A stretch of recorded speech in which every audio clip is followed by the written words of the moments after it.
Boa noite, pessoal. Está começando mais um episódio do nosso podcast, o Contraponto Podcast. Como você sabe, quinzenalmente a gente se reúne para bater um papo, falar um pouco sobre questões jurídicas, questões cotidianas. E hoje, aqui comigo, deixa eu me apresentar, claro, sou o Rafael Ramos, para quem não me conhece, advogado com expertise na área criminal.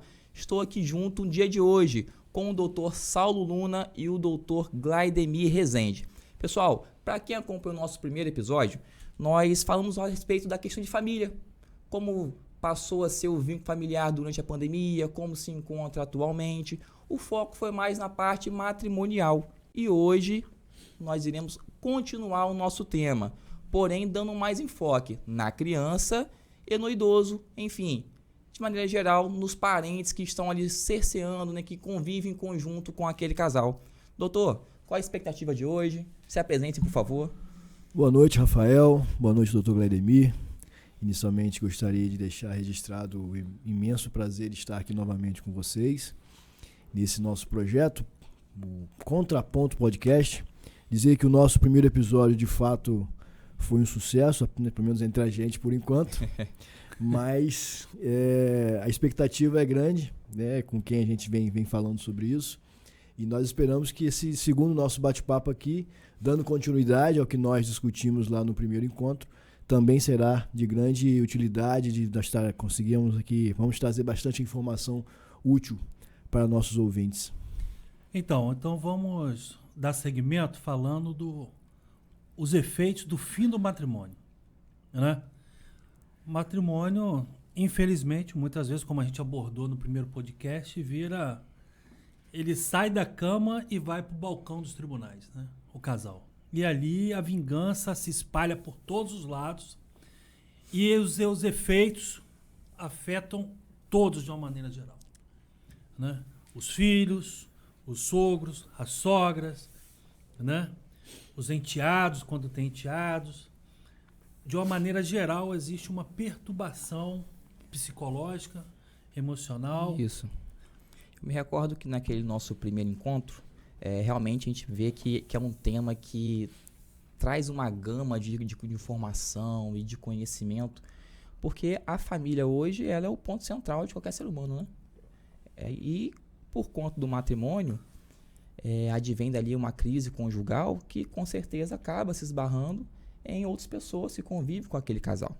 Então hoje aqui de início, vou aproveitar que ao meu lado tem um mestre aqui da área do direito familiar e vou fazer aqui de cara logo, já passar a bola de uma vez para ele. Porque o tema hoje aqui é todo dele, eu sei que ele conhece muito bem, faz parte do seu trabalho, convive diariamente com isso. Então, doutor, eu gostaria que o senhor falasse de início para a gente um pouco da questão da alienação parental, de como o matrimônio em si, o fim do matrimônio, de que maneira isso reflete de forma negativa no filho, principalmente no filho menor de idade. Então, Rafael, conforme a gente tanto conversou, né, no primeiro episódio, tem crescido muito o número de divórcios, né, no país.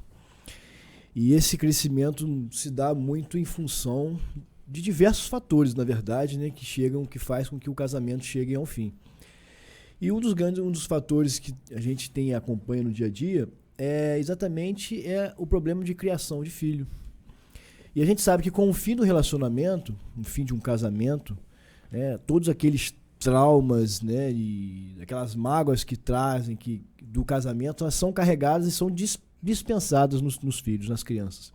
Então a gente vê que muitas vezes os casais, eles estendem um processo de divórcio, o amor já acabou, mas eles usam o processo de divórcio para despencar ali a mágoa, todo aquele sofrimento, e ali o amor que até então foi o que os uniu, passa a utilizar o processo através do ódio que tem um pelo outro. E isso tudo reflete inevitavelmente nas crianças. E um grande tema que você mencionou e que é fruto de estudo já há bastante tempo, que na verdade é algo que sempre aconteceu, só não tinha um nome, né, de alienação parental, E hoje esse nome está bastante conhecido, está em alta, né? Até porque a lei foi recentemente alterada. E é um tema que vem causando um grande alvoroço, não só na doutrina, como na jurisprudência, porque tem a grande parte da doutrina, a grande parte dos estudiosos, inclusive muitas deles até feministas, que são efetivamente contra a lei. Porque eles dizem que a lei de alienação parental ela incentiva a violência doméstica contra a mulher. Porque normalmente a pessoa que é o genitor, que é o acusado de praticar a alienação parental, em regra é a mulher, em regra é a mãe. Porque então, normalmente tem a guarda da criança, exatamente, né? Comumente. Normalmente é aquele guardião, né? Que tem ali, que está mais próximo da criança. Então, o que exatamente seria, né, essa alienação parental? A alienação parental, esse termo surgiu lá de um psiquiatra americano que estudava, né, a doença da psíquica. E o nome dele é Richard Gardner. E ele descobriu que, na verdade, o efeito era a síndrome da alienação parental, que era o nome que ele foi dado lá nos Estados Unidos. Ele estudava os efeitos da alienação parental nas crianças. E aí, esse nome, né, esse foi importado de lá para o Brasil. Só que aqui, ao invés de a gente usar o nome síndrome da alienação parental, os legisladores entenderam por bem usar somente alienação parental, que é a consequência. Né, que é exatamente aquilo que acontece, né, que é os pais, né, no caso os genitores, pegam os filhos e faz toda uma campanha de negativação do outro genitor, colocando sempre o filho contra o outro genitor, de modo que ele faça com que os laços que aquele filho tenha, geralmente com o pai, sejam afastados. O objetivo é que ele tenha o filho perto dele e afaste ele do pai. Isso. O que me chama muito a atenção na questão da alienação parental, e que desde já vou deixar claro aqui para quem está em casa, a alienação parental em si não é crime. Isso ocorreu por quê? Porque muitas pessoas têm dúvidas em relação a isso. Quando foi promulgada a lei, existia lá um artigo 10º, né, que previa realmente a criminalização da alienação parental. Só que essa lei, quando veio a ser ali, a passar pela Constituição de Comissão de Cidadania, Justiça e Cidadania, ela foi vetada, esse artigo, foi retirado. Então, a alienação parental, ela em si não é crime, ela não foi criminalizada. Esse artigo foi retirado antes de que a lei viesse a ser promulgada e passasse a compor aí o nosso corpo jurídico, né, o nosso legislativo. Mas, ainda assim, é possível que dentro da alienação parental possa vir a ter outros crimes. Não é mesmo? Quando aquele genitor, o alienador, quem pratica a alienação, por vezes ele pode estar correndo em algum outro crime, como, por exemplo, o mais comum é o crime de difamação, não é? Ele traz ali relatos a respeito do outro genitor, né, questões que vêm a atacar a honra do outro genitor, e por conta disso acaba ocorrendo em outro crime. Muito comum também é o crime de desobediência, né? Quando tem aí, por exemplo, uma ordem judicial que determina o cumprimento de uma convivência por parte do pai e a mãe recebendo aquele mandado ali de busca, né, de um oficial de justiça ou até mesmo de um policial, vem a descumprir. Então pode vir assim a ocorrer um crime de desobediência. Repito, a alienação parental não é crime, mas pode vir a trazer, no decorrer dos fatos, né, do caso concreto, pode vir sim a ensejar outros crimes. Então, por isso que o pessoal de casa acaba tendo essa certa confusão. Né? Não, é muito bem colocado, porque de fato isso é uma dúvida muito frequente. As pessoas acham que o alienador vai ser preso porque ele cometeu, né, fez a alienação parental. Na verdade, existe uma série de consequências. Existem outras advertências. Após pedir advertência, até acabar perdendo a guarda do filho. Exatamente. Entendeu? Pode, em relação nesse período aí, o abuso... Tem a questão de aplicação de multa, pode vir a ter... tem em conjunto com ECA, né? Tem a questão da possibilidade da inversão da guarda, que o doutor falou. A alienação, a lei de alienação, ela caminha em conjunto com a questão do ECA. Não é? Sim, do Estatuto da Criança e Adolescente. Inclusive, em relação a isso, tem com essa recente alteração que houve na lei de alienação parental, tinha uma previsão de que poderia haver a suspensão do poder familiar. Exato. Mas esse inciso ele foi retirado. Mas isso não quer dizer que isso não possa vir a acontecer. O alienador ele pode até perder, ter suspenso o seu poder familiar com base no ECA, conforme você bem mencionou. É possível até mesmo a aplicação de medidas judiciais, de medidas protetivas, como a Lei Maria da Penha traz no seu seio, né? Sim, a alienação ela chega a um ponto tão grave e de trazer um mal tão grave àquela criança e àquele adolescente que por vezes é necessário que haja ali a separação, mesmo que de forma temporária, do genitor para com a criança. Sempre dando. Porque às vezes os pais não têm essa compreensão, não têm essa consciência do mal que isso causa numa criança, né? Do mal que isso traz para o desenvolvimento saudável de uma criança. Porque a criança está em fase, normalmente, a criança vítima disso é aquela idade ali da primeira infância, né? Sim. E é onde ele está se desenvolvendo, toda a sua personalidade, toda a sua formação. E quando o pai ou a mãe, e na verdade a alienação parental também pode acontecer por parentes próximos, e conforme a gente falou inicialmente, todos aqueles que têm sobre ele um poder de guarda, de vigilância, e eles podem, quando ele passa a fazer toda aquela campanha contra o outro genitor, e a criança, fazendo com que a criança tenha medo de ir na visita com o pai, fazendo com que a criança não queira participar da vida do pai ou da mãe, e fazendo com que isso vai acabando que os laços afetivos entre a criança e o genitor vão se afastando, vão se esfriando, a ponto de que da criança não querer mais. Um outro ponto também, que a gente tem visto também uns reflexos, uma recente pesquisa, se eu não me engano, foi no Canadá, onde tinha uma tendência, eu tenho observado isso também aqui na nossa sociedade. Meninas mais novas com homens mais velhos. Isso é reflexo do afastamento. Uma questão de relacionamento afetivo. Do relacionamento afetivo do genitor, né? O pai e a mãe brigam tanto que alguns pais resolvem abandonar os filhos. Né? E o que acontece? A falta do genitor na convivência constante com aquela criança faz com que ela comece a desenvolver interesse por homens mais velhos. Mas a questão não afetiva, é uma questão paternal que não foi cumprida no momento certo. Ela passa a ver aquele homem aquele mais reflexo velho, como se fosse o pai, né? dela, e começa a ter um desenvolvimento afetivo em relação a isso daí. Entendeu? Quer dizer, são situações que trazem grande reflexo. Por que acontece, né? Eu tenho alguns princípios até cristãos, né? Ao qual eu entendo que a família tem que ser composta, né, por figuras diferentes. Embora eu também não veja problema nenhum com as pessoas que pensam ao contrário. Cada um toca seu barco como a sua vontade. Então, na falta de uma mãe, de uma genitora presente, a criança sente muito. Na falta de genitor presente, a criança sente muito, né? Então, por exemplo, assim, quando você vê, às vezes, numa reunião de pais, ou numa festa de escola, de criança aí até 7, 8, 9 anos, quando ele faz aquela peçazinha de teatro, alguma coisa, e que os pais não comparecem, é nítido o abatimento da criança. Entendeu? Então, é importante para a criação saudável da criança o acompanhamento dos seus genitores.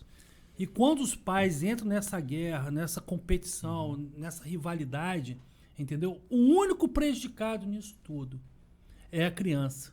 Que é o lado mais fraco, né? É o mais fraco, mas depois, cara, eu acho que tem um sentimento de pai, né? Sim. Eu, como seu pai, eu fico pensando assim, cara, o que seria? Eu tenho a oportunidade de aprender todo dia com meus filhos. Como um pai é capaz de perder os primeiros momentos de vida do seu filho, poder ensinar ele, né, a fazer qualquer tipo de coisa, a gatear. Então, ele perde a oportunidade de ser um ser humano melhor quando ele se afasta dos próprios filhos. Pode ser que venha também de uma família que já tenha carregado desestruturada, já tenha carregado certos problemas. Então, quando aquele indivíduo se vê na condição de pai, ele não tem aquela figura, não teve aquele exemplo, ele não sabe que foi o amor familiar. É uma tese. Acaba... É uma tese. Apesar de que e aí como pai, posso falar isso com propriedade, eu não consigo imaginar, não consigo encontrar alguma justificativa para que um pai abra mão do seu filho, para que um pai vire as costas para o seu filho, conforme você falou. Esse dia eu vi um vídeo E a gente vê como é que fica caracterizado a importância de um pai na vida de um filho. Claro que da mãe, né, não precisa nem falar, é indiscutível.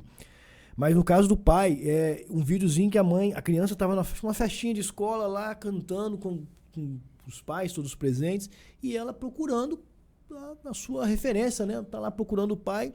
Quando ela consegue, depois de alguns segundos, ela vista o pai. Abre o sorriso. Abre aquele sorriso. Acho que isso não tem preço. Não tem preço. Não tem preço. E um pai que abre mão de viver isso... Uma vivência desse tipo assim... Eu não consigo decifrar. Eu, às vezes, lido no dia a dia com pais, assim. Claro que há pais e pais, né? Há pais e há aquele que apenas fornecem o material biológico para poder nascer a criança. E a gente vê que tem pais que, de fato, fazem questão de R$100 na hora de pagamento de uma pensão. Né? E não sabe que as consequências que isso pode trazer para o seu filho. E hoje, você já entrou mais ou menos no assunto, o que você narrou aí é nada mais que nada menos que o que a gente chama hoje de abandono afetivo. Abandono afetivo. Que é algo que vem crescendo nos últimos anos, né? É a chamada... É a incidência da responsabilidade civil dentro do direito de família. Que até então... Que sempre foi, pela direito de família, sempre foi muito vanguardista, né? Era tradicionalista, não haveria ainda a possibilidade de haver uma interferência da responsabilidade civil no direito das famílias para evitar essa patrimonialização do direito das famílias. Então, inicialmente, houve sim uma resistência em relação a isso, mas os tribunais vêm entendendo que é possível, sim, você ser responsabilizado por danos morais em função do abandono afetivo. Né? Isso. E esse abandono afetivo ele tem dois lados, né? Eu recentemente estava nas minhas redes sociais, aí falei sobre o abandono afetivo do idoso, e uma pessoa veio e falou assim: doutor, meu pai nunca me deu nada, né? E eu sou obrigado agora que ele está no fim da vida dele, na M dele, eu sou obrigado a ter que ajudá-lo? Falei, Traz um sentimento de vingança, né? Porque pela traz falta do o cuidado rancor, dos pais. tudo, né? Tudo. E até mesmo porque, eu até falei com ele, meu amigo, o amor, ele não é só um sentimento, ele é um mandamento. Então, você tem uma determinação de amar o próximo, seja ele quem for. Né? Para você poder ter um... Então, quer dizer, olha, se o pai... não deu nada, não quis nada, porque tem mães também que ela pensa o seguinte: eu vou criar meus filhos e eu não quero nada com os pais, com o pai. Mas ela esquece que o direito é da criança e não é dela. O direito não é dela. Não é ela que deve escolher se a filha vai ter ou não. Mas é uma forma dela tentar alienar também, criar esse distanciamento da criança. Sim. Entendeu? Não quero nada. Aí o pai fica mais, ao tempo ele vai perdendo o vínculo, com a criança perdendo o vínculo, aí depois, mais tarde, ele cai em desgraça, seja lá o que for, já está idoso. Aí o filho, nunca vou ajudar meu pai. Não, a justiça vai fazer ele ajudar. E a mãe ainda usa isso contra o pai, né? Da vira pra criança e fala: tá vendo? O seu pai não dá nada a você. E quando o pai tem alguma outra família, algum outro filho, ela pega e reporta: olha o seu pai, olha o que ele dá pra Maria. Olha pra você em rede social. Olha o seu pai viajando já com viajando a sua irmã. E tal. Então existem dois lados, né? Realmente nessa questão. Tem o pai que ele é acolhedor, que ele tenta buscar o contato com seu filho, mas que de um outro lado encontra barreiras por parte ali de um outro parente, normalmente sendo mais comum da própria genitora, ele acaba se afastando, né, da sua apoio, se afastando do seu filho por conta dessa dificuldade. Né? E aí é necessário procurar uma ajuda de advogado, entrar com ação judicial para tentar essa reaproximação. E existe, claro, o caso desse pai de que não quer assumir, de que às vezes fez a criança no descuido, o que não exime nenhuma sua responsabilidade, continua sendo responsável. Sim. Mas no final, não lembro de quem foi essa frase, mas eu sempre carrego lá comigo. Deve ter sido algum ministro do STJ, de alguma decisão que eu li recentemente, mas que ele fala que a questão do amor, né?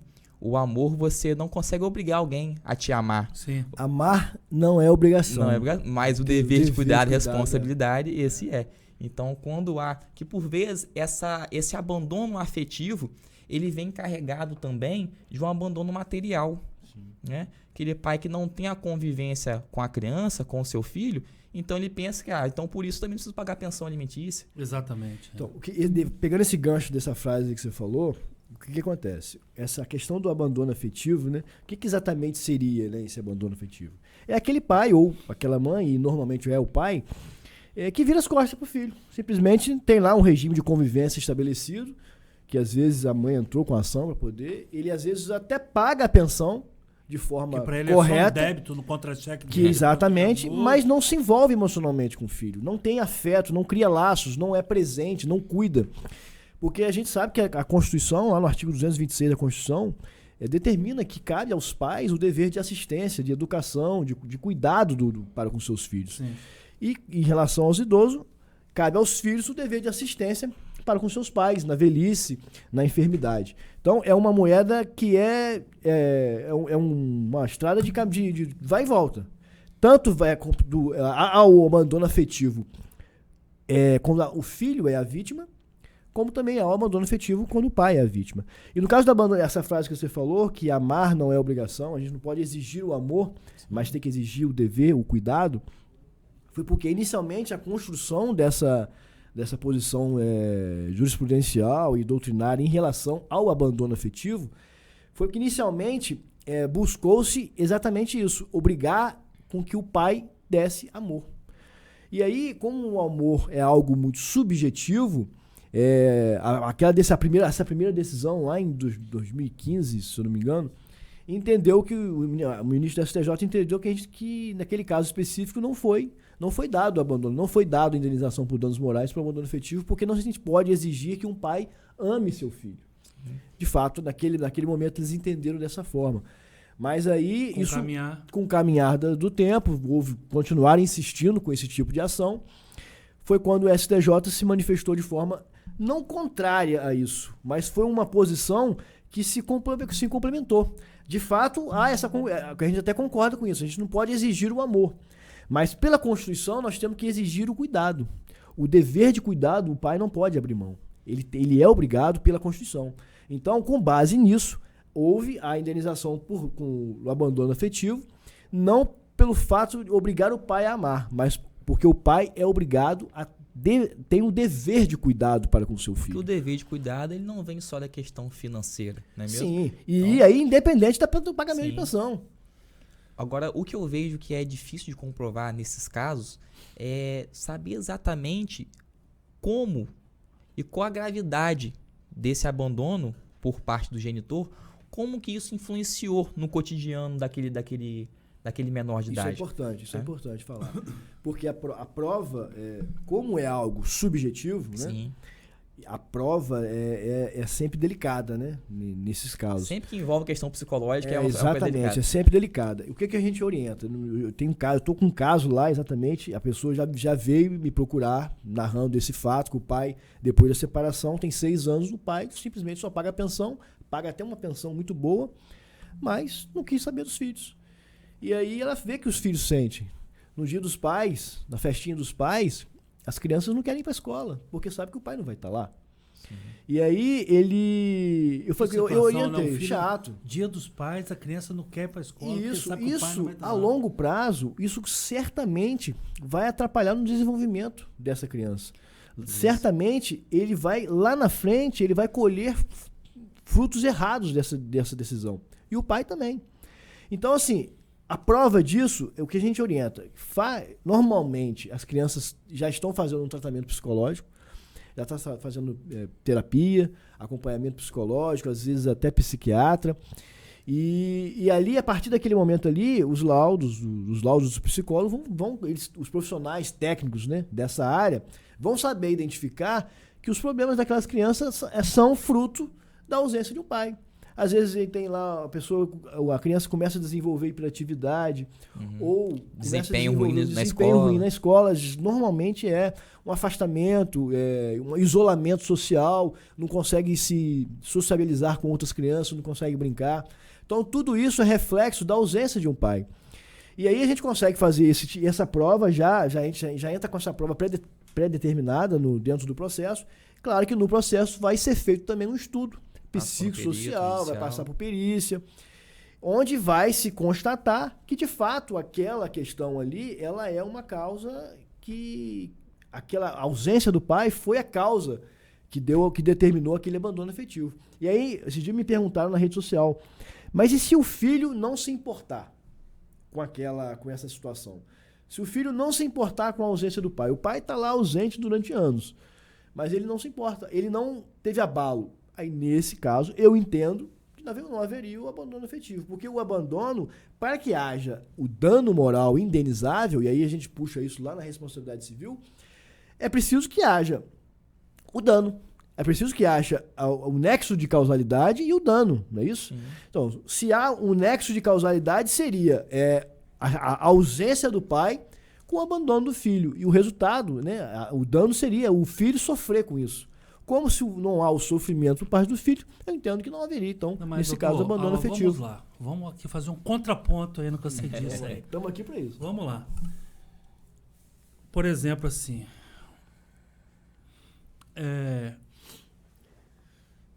se você... Uma mulher grávida geralmente tem desejos. Geralmente tem desejos. Certo. Entendeu? Ela sente aquele desejo, a vontade de comer... Só comer coisa estranha, sempre assim. Só comer coisa estranha. Mas coisas que ela conhece. Né? Uhum. Então, por exemplo, uma pessoa que nunca comeu yakisoba. Yakisoba, aquela comida japonesa ou chinesa, eu sempre faço confusão ali. Né? Chinesa? Então tá bom. Um expert aqui em culinária. Então, por exemplo, assim, uma mulher que nunca comeu yakisoba e nunca viu yakisoba.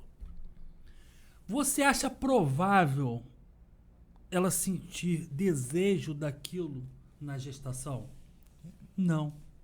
Se ela realmente não conhece, não sabe conhece, o que é. Não viu? É igual a criança, que também não sente falta do pai. Ele nunca teve como parâmetro.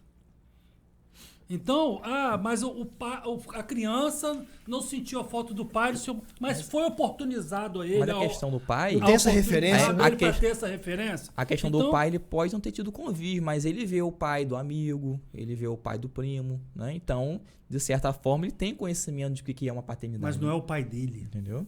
Não é o pai dele. Nunca sentiu na pele o amor fraterno, Rapaz, eu, por exemplo, assim, eu tenho saudade das chamadas de atenção que meu pai me dava. Sim, são coisas que marcam, né? São coisas que marcam, entendeu?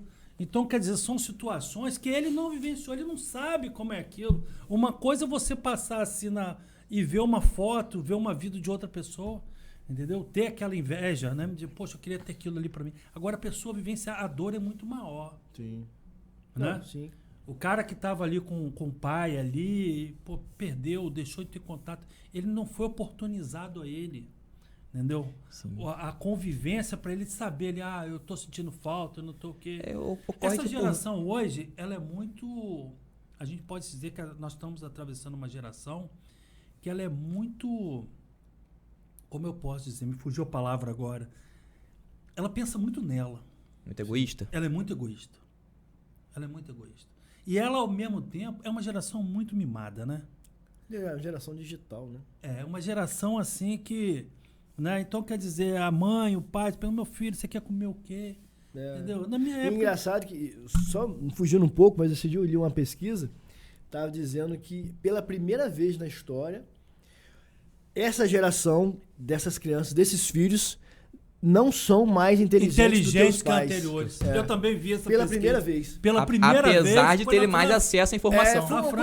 A França fez uma pesquisa e descobriu que a geração atual não é a primeira vez que uma geração é menos inteligente. É menos inteligente do que a anterior. E isso se deve muito a isso aqui. Entendeu? Celular. Porque eles não estão desenvolvendo. Não desenvolve a criatividade. Outra criatividade. Isso eu percebo às vezes em casa. Porque acontece? Às vezes eu chego com meu filho de 6 anos, ele tá lá no celular, eu pego o celular dele. Não, chega, já passou o seu tempo, porque eu boto tempo. E aí eu vou fazer o que agora? Vai brincar. Outra coisa. Vou brincar de quê? Gente. A brincadeira já é todo o celular, toda voltada para o aparelho. Ele não tem isso eu já li até psicólogo falando, eles não conseguem desenvolver a criatividade. Por quê? Sim. Eles ficam aqui tá tudo ali muito fácil. Muito YouTube. Fácil. E fica lá, passando vídeo. Eu vi essa pesquisa francesa, eu falei, gente, será que isso aqui é fake news? Não, e sem eu vou dizer mais, eu vou além a um certo ponto. Não sou muito novo ainda, não tenho filhos, né? Mas tenho ali sobrinhos, tenho questão de primos, enfim. E vou contar uma coisa agora que me chamou atenção, baseado no que vocês estão relatando. Chego na casa do meu primo, tem seus 13 anos de idade, e fui lá ver minha tia, né, jantar com eles. Olha pro meu primo tá jogado no sofá, com o controle de televisão na mão. E aí ele passando algo sobre um PlayStation, foi recente agora, saiu um jogo muito famoso, fazendo muito sucesso.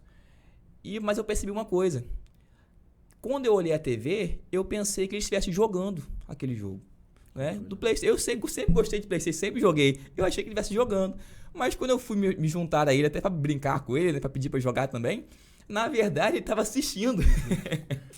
Ele estava assistindo outra pessoa jogar. Outra pessoa Na jogar. nossa época, a gente que queria jogar, a gente brigava pelo controle. Né? Você brigava pelo controle, você queria ser o Play 1, outro Play 2, você brigava por isso. Mas não, agora essa geração, ele fica ali vendo outra pessoa jogar. E as brincadeiras, no geral, também são assim. Não foi a primeira vez que eu vi isso, não. Brincadeira de pipa. Quem aqui nunca soltou pipa? Minha geração amou soltar pipa. Não sei se hoje soltam ainda, mas... nem o que é pipa. Não sabem. Não, na verdade, eles até sabem. Eles acompanham na televisão campeonatos de soltar pipa, mas eles não vão pra rua com a carretel e fazer a rabiola e brincar. Não, é uma geração que realmente é muito voltada E detalhe, geração Nutella, né? Toda geração tem a oportunidade de mudar o mundo. Tem sim. Toda geração tem essa oportunidade de mudar, entendeu? De trocar. Você vê assim a geração dos anos 80, entendeu? Dos anos 70. Os caras fizeram história, entendeu? Agora, de 2000 para cá... O mundo era um antes deles, era né? um, É verdade. era um. A geração dos anos 80, você vê que, por exemplo, hoje meus filhos, né, com 15, 14 anos, cantam músicas da minha geração. Verdade. Cantam música ali, até hoje. Legião Urbana. Capital Inicial, O Barão Vermelho. o Barão Vermelho, entendeu? Verdade. RPM, eles ainda cantam porque a geração deles é o tal do vem, quicando, faz isso, faz aquilo e não chega a lugar nenhum, não quica pra lugar nenhum. Então quer dizer, cara, dá até, entendeu? Não, E fica, e prepara. Tem músicas boas que vão pra eternidade, não tem jeito. Né? Vão pra eternidade. Eles não conseguem produzir, gente. Não conseguem. É um culto ao corpo. Geração TikTok. É um culto ao corpo. Olha, tá A aí, gente olha uma assim- mudança na geração atual que trouxe, de forma que veio realmente a trazer uma visão diferente, é a questão do TikTok. O TikTok hoje, Rio do Instagram, você hoje tem uma geração que gosta mais de vídeos curtos, você tem hoje um estilo de dança diferente, que é mais coreografado. Festa Né, junina então, hoje acabou. é uma geração que também traz certos pontos que é só dela, que o você mundo não via em digital, outros anos. E aí você vê cada vez mais jovens enfiados o quê? No celular. No celular e nos consultórios dos psicólogos. Sim. Entendeu? E- As crianças que... Cara, se na minha época tivesse bullying, eu tava preso. Entendeu? Porque era magrelo, olherudo, gordo, feio, baixinho, alto. Entendeu?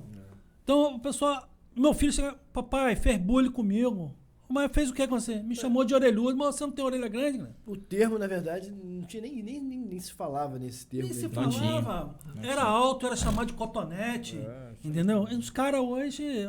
Que geração estranha, né? Não sabe nem... Geração do mimimi, que o pessoal É fala. um mimimi danado, rapaz. Você fala assim, meu Deus. Mas do então, céu. puxando esse gancho aí que você tava falando, a questão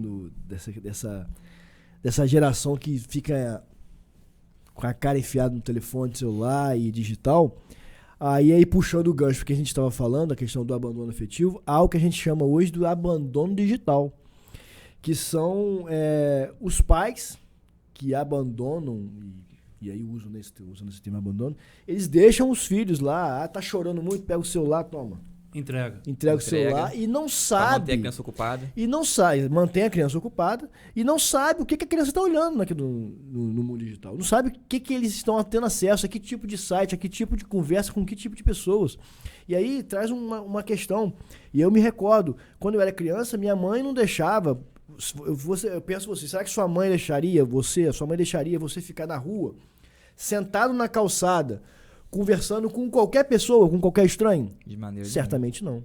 Só que hoje, no mundo digital, você não deixa, você deixa na calçada digital, que as pessoas, como a pessoa fala, sem saber com quem sua pessoa, seus filhos, às vezes adolescente, está conversando. Tá com fone no ouvido, fala com algum estranho, né? Assiste o que quer. Exatamente. E hoje o acesso ao conteúdo, ele é E das as mais... pessoas- São umas coisas, por exemplo, assim, automutilação. Nunca vi tantos jovens se automutilando. Há pouco Entendeu? tempo nós tivemos aqueles jogos, né? Que foi muito comum no Facebook, o jogo da baleia azul, teve que esse incentivava a negócio questão de suicídio, né?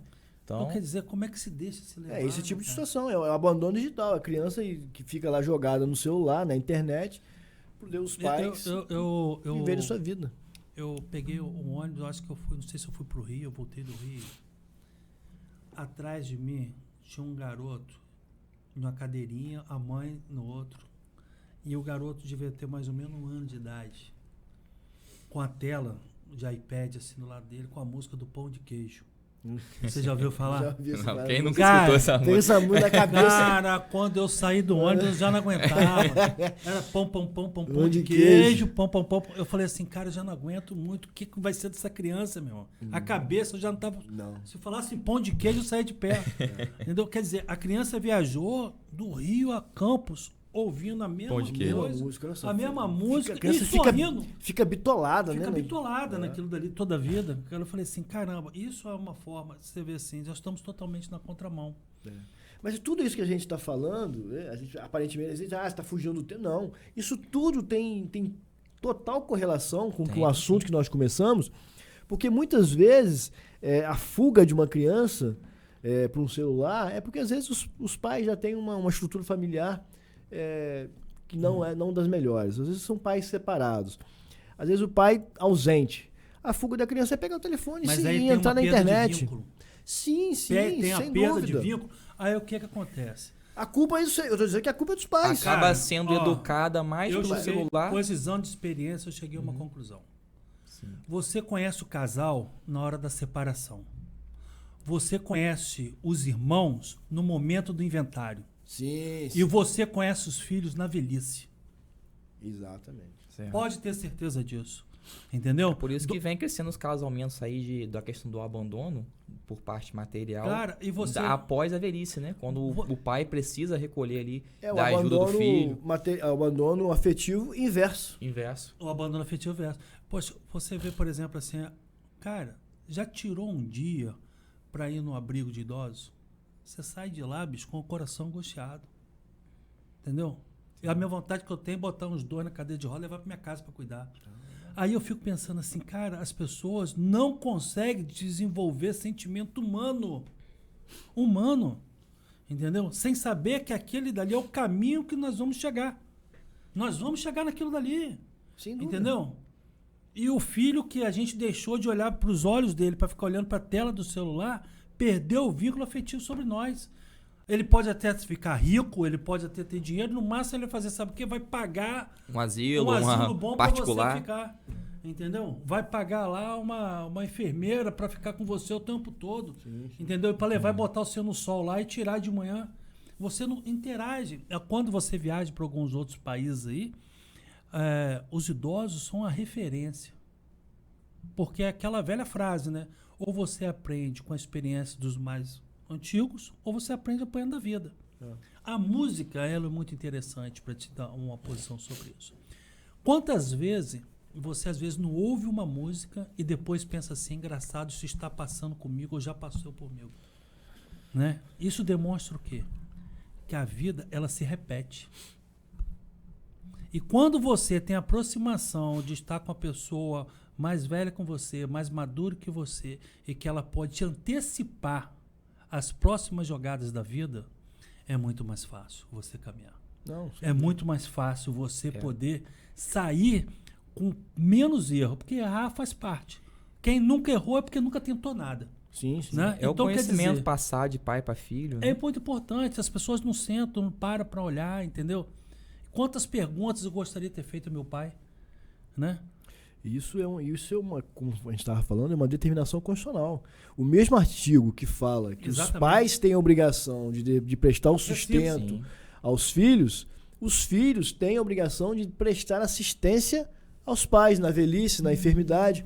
E aí que Tanto nasce o que eu vim afetiva falando. como material. Exatamente, exatamente. E aí que nasce a questão do abandono afetivo inverso. Inverso por quê? Porque, na verdade, a gente inicialmente estava falando do abandono afetivo, que é quando o pai vira as costas para o seu filho. No caso do abandono afetivo inverso, é quando os filhos viram as costas pro pai. E chega lá, vai lá num asilo desse, numa casa de idosos, e larga o pai lá. Exatamente. E às vezes a gente tem noção de que assim, a nossa sociedade está envelhecendo. As pessoas estão vivendo mais tempo. Só que não necessariamente com uma qualidade de vida melhor. Na verdade, isso é inversamente o contrário. O fato de elas estarem vivendo mais com essa previdência que nós temos, certamente a qualidade de vida desses idosos está se deteriorando, está piorando. Hoje, e certamente com a idade avançada, muitos fazem uso de medicamentos caros, né, às vezes acaba dependendo financeiramente de filhos que às vezes viram as costas. Porque a gente sabe que uma aposentadoria hoje de um salário mínimo não dá para um senhor de idade se sustentar, porque só de remédio ele vai gastar quase isso. E aí que nasce a questão, o direito, a obrigação de um filho prestar os alimentos aos pais. Essa possibilidade, nesse momento, se inverte. Quando aí a gente falava aí da questão do abandono, e aí tem a questão do crime, o doutor vai falar melhor aqui sobre isso, do abandono material, que é quando o pai, né, e os pais, né, deixam de dar um sustento para os filhos, aquele pai que deixa de pagar a pensão. Às vezes a gente sempre fala, você não está pagando a pensão, mas você pode, na área do direito das famílias, você pode vir a ser preso na prisão civil, caso tenha uma sentença já determinada, fixada. Né? Mas há previsão no Código Penal de um artigo lá que diz que o abandono é o chamado abandono material. Certo. Você deixar de dar o sustento aos seus filhos. Isso também inverte na questão dos idosos. Exatamente. É importante você falar sobre esse ponto, porque tem pessoas que não sabem dessa informação. Mas a pensão alimentícia, já que nós estamos falando da questão do abandono material, né, a pensão alimentícia, ela não é somente do pai para o filho, mas também do filho para os pais. Por vezes ocorre de um neto para o avô, de um avô para o neto, entre cônjuges, não é mesmo? Então, a pensão alimentícia, ela veio não só para garantir o sustento daquele menor ali, mas também de qualquer outro dependente, seja ele maior de idade ou não. Né? Como você bem relatou, não seria muito bem assim um crime em si, mas é uma das poucas prisões civis que nós temos no nosso ordenamento jurídico. Né? Junto aí com a questão do depositário infiel, nós também temos a prisão pela falta de pagamento da pensão alimentícia. Certo? É muito importante também relatar aqui que essa prisão, além dela claro, né, vir ali a buscar a penhora, né, tentar satisfazer. O objetivo dessa prisão, na verdade, não é de punir o devedor. Coagir não é pai isso. Que está inadimplente a pagar a pensão. Coagi-lo a pagar. Então, o objetivo é você conseguir o recebimento daquele valor. Esse é o objetivo da prisão. Certo? Até por isso, ela não tem um prazo muito longo. Né? Ela existe um prazo de 30 a 90 dias. Né? Então, tem um período mínimo e um período máximo ali para que a prisão possa ser exercida e que haja o cumprimento daquele pagamento. Lembrando que, ainda que não venha a ocorrer o pagamento, a dívida não é extinta. Sim. Então pode ser que o devedor ele passe ali um período preso e não efetuando o pagamento ao ser solto, a dívida permanece. Ela só muda o rito. Né? Ela passa de ser uma prisão, uma dívida, né? Uma execução por parte da prisão e passa a seguir um rito de penhora, de bloqueio de bens, mas sempre com o intuito de satisfazer aquela dívida. Certo? Outro ponto importante sobre a prisão por pensão alimentícia. Ela é sempre utilizada com o intuito de satisfazer aquela pensão, aquela necessidade atual do alimentado, certo? Sempre atual. Então, não é possível você requerer a prisão de alguém porque ele deve você há um ano atrás. Né? É necessário demonstrar que a necessidade daquele valor, daquela pensão alimentícia, seja atual, seja de agora. Para a sua subsistência de agora, contemporânea. Só os 3 meses. Exatamente, sempre nos últimos 3 meses. E o lado inverso também se conta. Porque, de repente, eu tive uma decisão, eu vi uma decisão recentemente que um casal separado, a mulher separada não tinha nenhum parente e foi cometida por um câncer mortal. E com isso, o que aconteceu? Ela já no fim da vida não tinha ninguém para auxiliar ela, não tinha ninguém para financiar ela. O judiciário mandou o ex-marido dela, já casado com outra mulher, pensionar ela. Porque ela já não tinha mais ninguém por ela. Então, entendeu o judiciário que, como ele conviveu com ela nos períodos de glória e glamour, solidariamente ele deveria ajudar ela no momento da sua morte. É o princípio da solidariedade familiar. Exatamente. Né? Entendeu? Mesmo com o término do casamento. E hoje em dia também é muito comum, né, até nem tanto, né, mas aqueles maridos que ficarem proibindo as mulheres de trabalhar, proibindo as mulheres, mantendo a mulher dentro de casa e tudo, a mulher sair e acabar do relacionamento, ele tem que dar uma pensão provisória a ela até ela se restabelecer. Ainda que tenha ocorrido agora essa mudança na sociedade, da mulher passar a trabalhar, de ter o seu local ali no mercado de trabalho, é muito comum, sim. Eu vejo que quanto mais humilde é o casal, mais comum isso é de ocorrer, essa situação do marido exigir que a mulher fique em casa, de proibir que ela venha ter o seu próprio trabalho. Quanto mais humilde aquele casal, mais eu vejo a ocorrência desse tipo de vínculo afetivo. Exatamente. Sim, compreende. Isso acontece muito e tem aumentado o número de divórcios que a gente chama de divórcio tardio, né? São pessoas que se divorciam já lá na terceira idade, depois dos 60 anos. E é comum esses casais, né, que são mais antigos, de ser aquela mulher que está em casa, né, que seria a mulher que trabalhava só em casa, que nunca exerceu nenhuma atividade laboral fora do seu lar e até, às vezes, na maioria das vezes, por imposição do próprio marido.